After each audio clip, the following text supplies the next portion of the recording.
Over to page 47, section 109, Department of Revenue, proviso 109.11. This is the educational credit for exceptional needs children. As you recall, last year we amended this to set this over in the Department of Revenue and have them set up a nonprofit public charity to administer this program.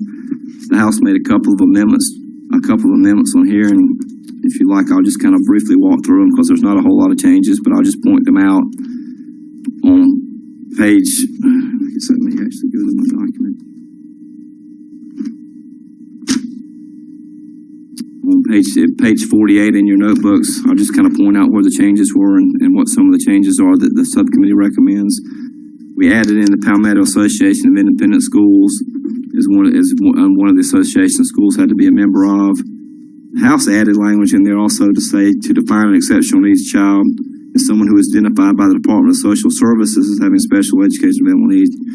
In committee, we took testimony and heard that the subcommittees recommended deleting that from there because that's really already covered under item B, and we've looked into that further, and that is what we were told, that we did not need that. So we're going to delete C there at the bottom of page 48, and then they added language in there over on page 49, talking about what defining a resident school district at the top of the page in there, and we added some language that says in the case of dependents of active duty military, the public school district in which the child may attend. The exceptional SC organization had a few answers, and by few, I think the number is actually 2, where people that were in the military that were stationed here, but they weren't South Carolina residents. They had kids that were going to school, and technically they weren't residents of South Carolina, so their kid wasn't as eligible as resident school for. So just for those active duty military personnel, we're defining the public school district to be the school that person attends. The subcommittees recommended keeping that language in there. And all the rest of the changes, the subcommittee made changes over and above what the House did. Met with the former DOR director and the current DOR director on this as well. And anytime we reference in there, when we put in the proviso the word fund last year, because this is set up as a public charity, recommended we change the word fund to public charity in all the instances in there. So you'll see we made a lot of changes to the word fund and changed that over to public charity.